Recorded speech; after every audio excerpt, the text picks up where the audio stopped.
मेरा एक बेटा था जो कि अपनी माँ की मौत का जिम्मेदार मुझे समझता था। मैं उसकी हर ज़रूरत पूरी करता था, लेकिन वो मुझसे नफ़रत करता था। एक दिन एक दोस्त ने कहा कि अकेली लड़की है, उसका आगे पीछे कोई नहीं है, बहुत अच्छी लड़की है, निकाह कर लो। उससे मैंने निकाह कर लिया, लेकिन वो लड़की मुझसे उम्र में बहुत छोटी थी। मैं उसकी ज़रूरत की हर चीज़ ला कर देता उसको, और वो मुझसे बहुत मोहब्बत करती थी और मेरा बहुत ख्याल रखती थी। एक दिन मुझे पता लगा कि मेरी बीवी हामला है। उसको सरप्राइज़ देने के लिए घर जल्दी आ गया। जब घर आके देखा तो मेरी बीवी मेरे बेटे के साथ, और फिर मेरी बीवी का DNA करवाया तो वो उसके पेट में जो बच्चा था वो तो मेरे। मैं फजर की नमाज से फारिग होकर अभी भी घर लौटा था। आज अच्छी खासी खुनकी थी, सर्दियों की आमद थी। मुझसे गलती हो गई, मैं कोई स्वेटर या शॉल लेकर नहीं गया था। अब हाथ पैर ठंडे हो चुके थे। मैंने जल्दी से घर का गेट अबूर किया और सीधा सर्वेंट क्वार्टर्स की जानिब चला गया था ताकि अपने बावर्ची बशीर को जगा दूं। मुझे चाय की सख्त तलब हो रही थी। अभी मैं उस तरफ गया ही था कि मुझे किसी की बातों की आवाज़ सुनाई थी। मैंने ध्यान दिया तो वो मेरे बेटे आकिब की आवाज़ थी, जो कि शायद किसी से बहस कर रहा था। वो बहस में इस कदर उलझा हुआ था कि उसे आसपास का कोई होश ना था। वो मुसलसल किसी को धमकियाँ दिए जा रहा था, अगर मेरा काम नहीं हुआ तो देख लेना तुम्हारा क्या हशर करता हूँ। शायद वो फ़ोन पर यह बात की जा रहा था, तभी तो अगले किसी बंदे की आवाज़ नहीं आ रही थी। मैंने क्वार्टर के थोड़ा सा पीछे झांका तो वो मुझे नज़र आ गया। वो फ़ोन पे बात नहीं कर रहा था, उसके साथ कोई था, मगर मुझे वो दिखाई नहीं दे रहा था और ना ही उसकी आवाज़ आई थी। मैं आगे जाना चाहता था, मगर मैं वहीं से वापस मुड़ आया था और ज़ोर से बशीर को आवाज़ लगाई ताकि आकिब जान ले कि मैं यहीं हूँ। मेरी आवाज़ सुनते ही खामोशी छा गई थी और मैं लंबे लंबे कदम उठाता अंदर जाने लगा। मेरी भूख प्यास सब खत्म हो चुकी थी। अपने बेटे की बातें सुनकर जाने वो किसको धमकियां दे रहा था, कैसी सोबत में पड़ गया था, मुझे कुछ समझ नहीं आ रहा था। मेरी बीवी समिया की आज तबीयत कुछ ठीक नहीं थी, इसीलिए मैं बशीर को जगाने आया था। तभी ये बस सुन लिया था, मगर इसके साथ कौन था ये मैं नहीं जानता। मुझे अपने इकलौते बेटे से शदीद मोहब्बत थी। उसकी माँ कई साल पहले मुझे अकेला छोड़कर इस दुनिया से जा चुकी थी। उसके बाद कई साल तक अब बस उसी सदमे में रहा था। माहीन मेरी बीवी ही नहीं, मेरी पहली और आखिरी मोहब्बत भी थी। उसे मैंने दिलो जान से चाहा था।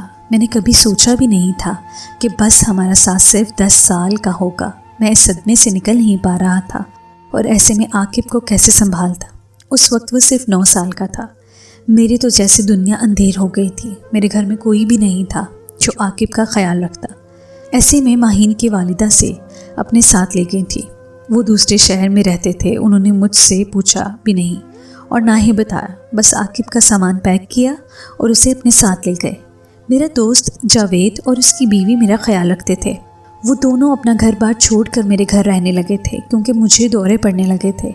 रात को किसी भी पहर मैं माहीन को याद करके चिल्लाने लग जाता था और फिर अपना होश खो बैठता था। जावेद रोज़ मुझे साइकेट्रिस्ट के पास ले जाया करता था और कभी दोस्तों को बुला लेता ताकि वो मुझे इधर उधर की बातों से बहलाएं। अपने दोस्तों का साथ और जावेद की मोहब्बत और दवाइयों के ज़रिए मैं आहिस्ता आहिस्ता ठीक होने लगा और मुझे तकरीबन 1 साल से ज़्यादा का अरसा लगा था ठीक होने में। लेकिन अब भी माहीन की यादें मेरे दिलो दिमाग में उसी तरह रोशन थीं जैसे वो अभी इसी घर में कहीं हो। माहीन और मैंने लव मैरिज की थी। उसके वालिदैन इस शादी पर रज़ामंद नहीं थे, इसलिए मजबूरन हमने 2 गवाहों के साथ निकाह करना मुनासिब समझा था। मेरे पास किसी चीज़ की कमी ना थी, अच्छी जॉब थी, अपना घर था, सब कुछ था। मैंने माहीन को सर आँखों पर बिठा कर रखा था। हम बहुत खुश थे और जब आकिब हमारी ज़िंदगी में आया तो हमारी खुशी दुगनी हो गई थी। मैंने माहीन से कहा कि बस अब एक बेटी हो जाए तो हमारी फैमिली मुकम्मल हो जाएगी। मुझे सच में बेटी की शदीद ख्वाहिश थी और जब माहीन दोबारा उम्मीद से हुई तो हम दोनों को ही बस एक बेटी की ख्वाहिश थी, मगर कुदरत को कुछ और ही मंजूर था। बेटी तो इस दुनिया में नहीं आ सकी थी, मगर अपनी माँ को भी साथ ले गई। उसे 6ठा महीना चल रहा था और उस दिन मैं जॉब के सिलसिले में शहर से बाहर गया था। घर में नौकर थे। मैंने उनको ख़ास हिदायत दी थी कि माहीन का ख्याल रखें, क्योंकि मेरे वालिदैन हयात ना थे और ना ही मेरा कोई बहन भाई था और माहीन की वालिदा हमसे सख्त नाराज़ थी, इसलिए उन्होंने हमसे कभी कोई राबिता नहीं किया था। उस पर मेरी बदकिस्मती थी कि मैं घर पर नहीं था और माहीन को अचानक से अजीब सा दर्द उठा। वो मुलाजिम को बुलाने के लिए कमरे से बाहर निकली तो जाने कैसे उसका पैर फिसला, या वो दर्द की वजह से अपना तवाज़ुन बरकरार न रख सकी और पेट के बल जाकर गिरी। न जाने कितनी देर तक वो वहीं तड़पती रही। वो तो मुलाजिमा उसके कमरे में आई तो देखा तो वो बेहोश पड़ी थी। मुलाजिमीन ने उसे हॉस्पिटल पहुंचाया मगर बहुत देर हो चुकी थी, बहुत खून बह चुका था, वो जानवर ना हो सकी। मुझे मेरे दोस्त ने जब तक बताया कि माहीन की तबीयत ठीक नहीं है तो मैंने उसी वक्त वापसी की राह ली। जैसे ही मैं पहुंचा तो ये अंधोकनाक खबर मेरी मुंतज़िर थी। बस फिर मुझे कुछ होश ना रहा। मेरी मोहब्बत इस दुनिया से जा चुकी थी, सब कुछ ख़त्म हो गया था। 1 साल बाद मैं पहली बार आकिब से मिलने उसके ननिहाल गया तो आकिब ने मुझे देखकर रोना शुरू कर दिया, मगर मेरी सास ने उसे मुझसे मिलने तक ना दिया। उनका कहना था कि बड़ी मुश्किल से उन्होंने आकिब को संभाला है, अब मैं उसे परेशान करने क्यों आ गया हूँ। मैंने बहुत कहा मेरा अब उसके सिवा है कौन, प्लीज़ मुझे उससे मिलने दें, मगर उन्होंने मुझे उससे दूर रहने का कहा। तुम जानते नहीं हो बच्चों का ख्याल कैसे रखा जाता है, तुम तो अपनी जॉब में बिज़ी हो गए, तब इस बच्चे को कौन देखेगा, कौन इसे खाना खिलाएगा। मुलाजिमीन के आश्रय रहने का नतीजा देखा। तुमने अगर मेरी बेटी को बर वक्त हॉस्पिटल पहुंचाया होता तो आज वो जिंदा होती। मेरी सास मेरे जख्मों पे नमक पाशी करने लगी। मैं थके हुए कदमों से वहाँ से वापस निकल आया था। बात तो उनकी सच्ची थी, छोटे बच्चे को अकेले संभालना बहुत मुश्किल था।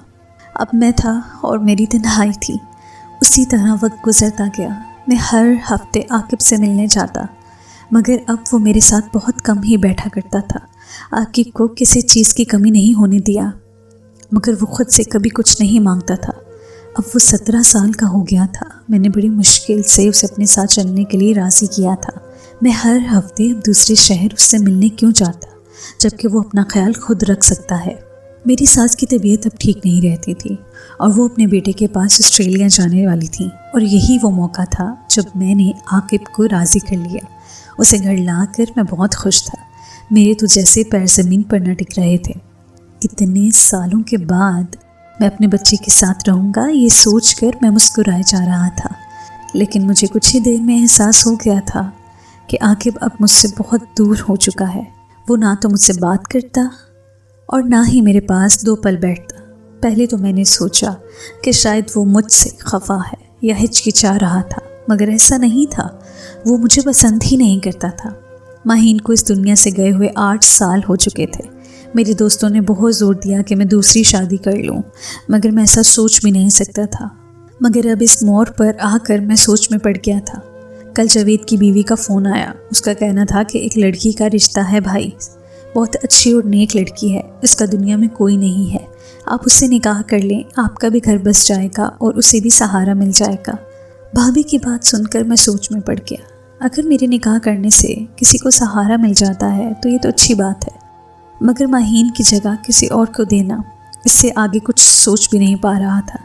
लेकिन अब मैं काफ़ी देर से गहरी सोच में डूबा हुआ था। मेरे घर के हालात दिन ब दिन बिगड़ते ही जा रहे थे। आकिब मेरा इकलौता बेटा था, मुझसे दूर रहता और कोई था ही नहीं जिसे मैं अपना दुख सुख कह सकता। आखिर कब तक मैं यूँ अकेला रहूँगा। अब मुझसे मेरे काम नहीं हो पाते थे, जैसे कि रातों को पानी के लिए उठना, जब मुलाजिम पानी रखना भूल जाया करता था, या कभी वो मेरे कपड़े इस्त्री करना भूल जाता था तो मुझे शदीद गुस्सा आता था। ये सारे काम एक बीवी आसानी से कर लेती, जबकि अब तो मैं ख़ुद भी मुलाजिम को हिदायत देना भूल जाया करता था। काफ़ी सोच विचार के बाद मैंने एक दिन आकिब को पास बिठाकर पूछ लिया कि बेटा, मैं निकाह कर रहा हूँ, अब मुझसे ये नहीं होता कि घर को देखूं या जॉब को देखूं। मैं डर रहा था कि शायद वो वावेला करेगा कि आपको शर्म नहीं आती, इस उम्र में शादी कर रहे हैं और ये वो। लेकिन मेरी हैरत की इंतहा न रही जब उसने सर झुकाकर कहा कि आपका हक़ है, मुझे कोई एतराज़ नहीं। मैंने तड़प कर उसे गले लगा लिया, मगर वो थोड़ा सा मेरे करीब हुआ और बहाना बनाकर वहाँ से चला गया। मैं अब काफ़ी मुतमईन था कि अब बीवी भी आ जाएगी और बेटा भी मेरे साथ होगा। मैंने दूसरे दिन ही भाभी को रजामंदी दे दी। लेकिन जब मैं लड़की के घर रिश्ता लेने पहुंचा तो मेरे पैरों तले से ज़मीन निकल गई। वो लड़की मुझसे बहुत छोटी थी, ज़्यादा से ज़्यादा 20 साल की होगी, जबकि मैं लगभग 50 को पहुंच चुका था। लेकिन मैंने उसी वक्त जावेद को कान में कहा कि वापस चलो, ये बहुत छोटी है मुझसे। मगर जावेद ने मुझे खामोश रहने को कहा और बात आगे बढ़ाने लगा। वो लड़की जिसका नाम समिया था वो यतीम थी और उसकी माँ को कैंसर था जो कि लास्ट स्टेज पर पहुँच चुका था। माँ के पास बहुत कम वक्त था, अगर उसे कुछ हो गया तो उसकी बच्ची रुल जाएगी। वो यही बातें किए जा रही थी और रोए जा रही थी। मुझे उस पर बहुत तरस आया, मगर ये बात मुझे हज़म नहीं हो रही थी कि इस कम उम्र लड़की की ज़िंदगी बर्बाद करूं। खैर उनकी तरफ से हाँ थी और मुझे भी मजबूरन हाँ करनी पड़ी। इस तरह बात तय हो गई। घर आकर मैंने जावेद को खूब बुरा भला कहा कि इस लड़की की ज़िंदगी ख़राब क्यों की। उसे बहुत अच्छा लड़का मिल सकता था, वो बहुत खूबसूरत है। मेरी बात ये जावेद ने तल्ख लहजे में कहा कि ये सब किताबी बातें हैं। इस मासूम लड़की को बुढ़ा 2 शादियों वाला शादी करके ले जाता और उस पर मुसालिम के पहाड़ तोड़ता। भाई तुम किस दुनिया में हो? यहाँ गरीब यतीम लड़कियों के साथ ऐसा ही हुआ करता है। वो मेरे शाने पर हाथ रखकर मुझे समझाने लगा और मुझे बहुत कुछ समझ आ चुका था। चंद दिन के बाद ही मेरा समिया के साथ सादगी से निकाह हो गया। मैंने समिया के लिए अलग से थोड़े बहुत ज़ेवरात बनवाए, जबकि माहीन का सारा ज़ेवर मैंने आकिब की दुल्हन के लिए रख दिया था। मेरा दिल नहीं मान रहा था कि उसकी चीज़ किसी और को दूँ। समिया के आते ही जैसे घर में बहुत कुछ बदल गया था। वो ना सिर्फ हसीन थी बल्कि बहुत ही सुघड़ थी। उसने मेरा हर काम अपने ज़िम्मे ले लिया। मुझे हर चीज़ वक्त पे मिलने लगी। मुझे अब किसी चीज़ के लिए कहना नहीं पड़ता था। समिया मेरा इतना ख्याल रखती थी कि मुझे खुद पे रश्क आने लगता, क्योंकि मैं तो समझता था कि वो नौजवान है, हसीन है, उससे मुझसे कोई लगाव नहीं होगा। मगर यहाँ तो सब कुछ उल्ट हो रहा था। वो तो मुझे इतना प्यार देती थी कि मैं सोच भी नहीं सकता था। उसकी मोहब्बतों और ख़िदमत की वजह से मेरे दिल में उसके लिए वही जज्बात उठने लगे थे। मैं उसका बहुत ख्याल रखता था, लेकिन मैंने एक बात नोट की थी कि जब भी आकिब समिया को देखता था वो सहम जाया करती थी। आकिब के सामने वो बिल्कुल बौखला सी जाती थी और आकिब भी उसको जहर भरी निगाहों से देखता था। मैंने कई बार समिया को समझाया कि आकिब से डरने की ज़रूरत नहीं है, वो शुरू से ही ऐसा है। मुझे कई बार बहुत अफसोस होता, मगर सच बात तो ये थी कि मैं आकिब से शदीद मोहब्बत करता था, उससे कुछ कह नहीं सकता था। लेकिन आजकल मुझे कुछ अजीब व गरीब वाक़यात का सामना करना पड़ रहा था। मैंने कई बार आकिब और समिया को कुछ बात करते देखा, मगर मुझे देखते ही वो वहाँ से उठ जाते, जैसे मैं उनको मना करूँगा। मैंने कई बार समिया से कहा कि तुम आकिब से बातें किया करो, आखिर माँ हो उसकी, इसमें घबराने की क्या बात है। वो तो मुझे कुछ अजीब सी नज़रों से देखती कि मेरी समझ में कुछ नहीं आता। कुछ दिन से समिया की तबीयत ठीक नहीं थी। मैं वक्त निकाल कर उसे डॉक्टर के पास ले गया, जहाँ डॉक्टर ने कुछ टेस्ट लिख कर दिए। मैंने समिया को अपना बहुत ख्याल रखने का कहा और उसे फल, फ्रूट, सेहतमंद ग़िज़ा खाने की ताकीद की। वो मेरी बातों पे हंसती रही कि मैं बिल्कुल ठीक हूँ। लेकिन जब दूसरे दिन समिया ने फ़ोन पे बताया तो मुझे अपने कानों पे यकीन नहीं आ रहा था। समिया उम्मीद से थी और ये बात तो मैंने कभी सोची भी नहीं थी। मुझे अब औलाद की चाह नहीं थी, मगर समिया को तो होगी, ये उसका हक था। बहरहाल मैं काफ़ी खुश था। मैंने उसके लिए ढेरों फल वगैरह ख़रीदे और खुशी खुशी जल्दी से घर आ गया ताकि उसे सरप्राइज़ दे सकूं। मगर सामने का मंज़र देखकर मेरे हाथ से वो फल और तोहफ़े छूट गए थे, जैसे मेरे जिस्म से जान ही निकल गई हो। आकिब और समिया को एक साथ देखकर मेरे पैरों तले से ज़मीन निकल गई थी। वो दोनों मुझे देखकर बौखलाहट का शिकार हो गए थे।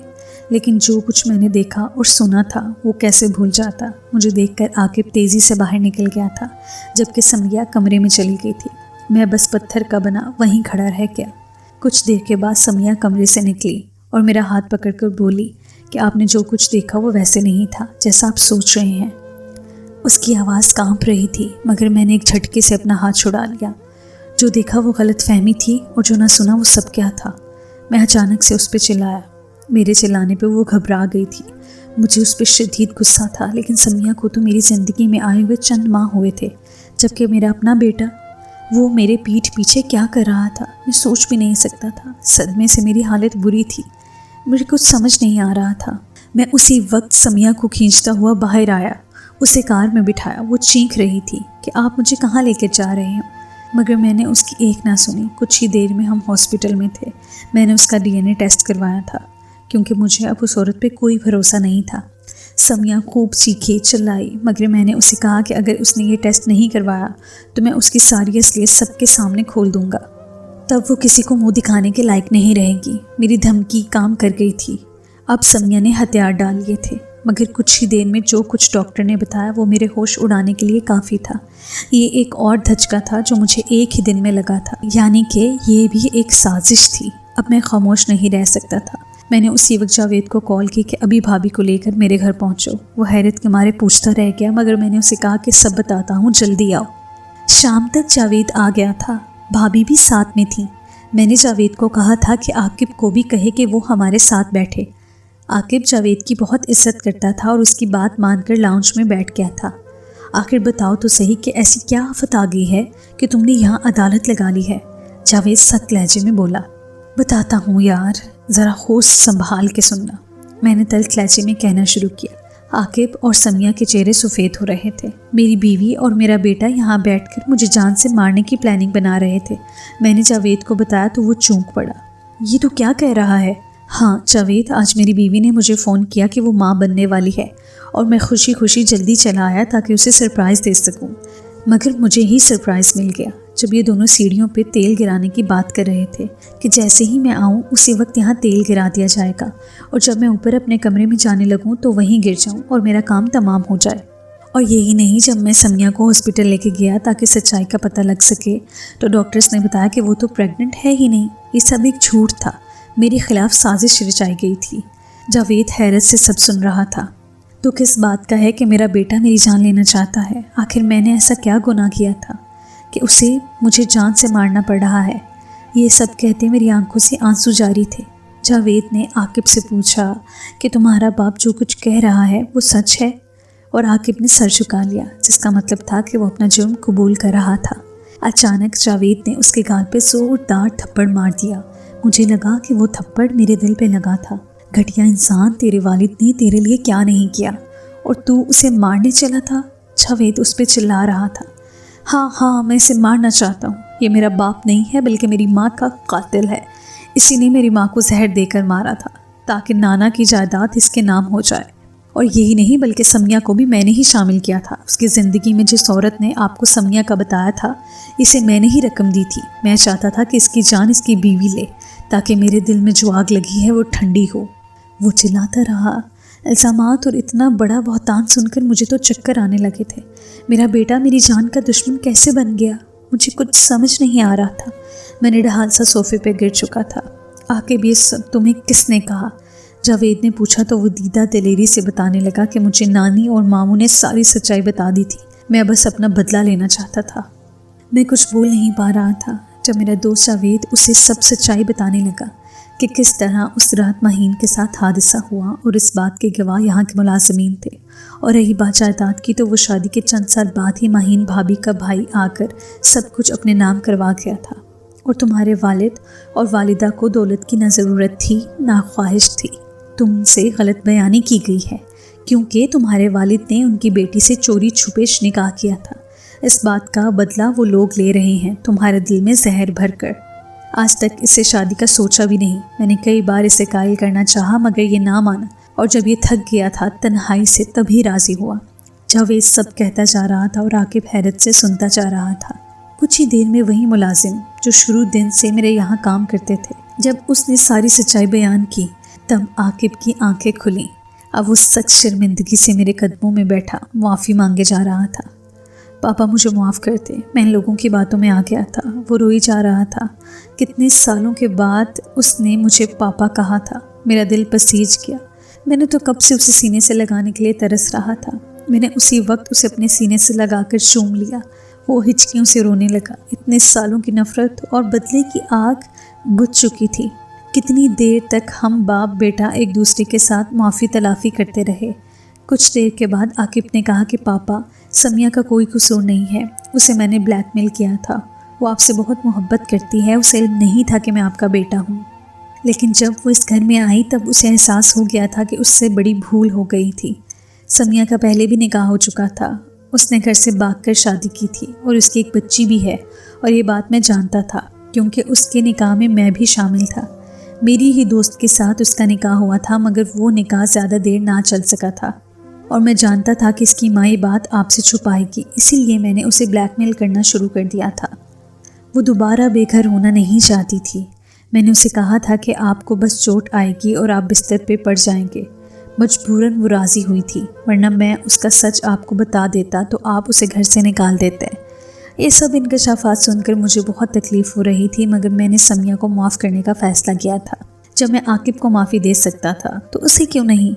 जबकि जावेद नहीं चाहता था कि मैं अब समिया को रखूं। जो लड़की एक दफ़ा धोखा दे सकती है वो बाद में भी दे सकती है, लेकिन मेरा मानना था कि किस्मत में जो लिखा होता है वो होकर रहता है। मैं अब समिया को बेघर नहीं करना चाहता था, बल्कि उसकी बच्ची को भी इस घर में रखना चाहता था। समिया ने मुझसे रो रो कर माफ़ी मांगी थी। उसका भी वही कहना था कि वो आकिब से सख्त खौफसदा होकर ये सब करने पर मजबूर थी। मैंने उसे माफ़ कर दिया था। मैं बहुत खुश था। मेरा बेटा मुझे वापस मिल गया था। मुझे मेरी सास ने बदला लेने के लिए मुझसे दूर किया था और उसके दिलो दिमाग में जहर भर दिया था। मैंने आकिब को गले लगा कर रब का शुक्र अदा किया। तो दोस्तों, ये आज की कहानी थी। अगर आपको आज की कहानी पसंद आई है तो इस वीडियो को लाइक कीजिए और चैनल को सब्सक्राइब कीजिए। बहुत शुक्रिया।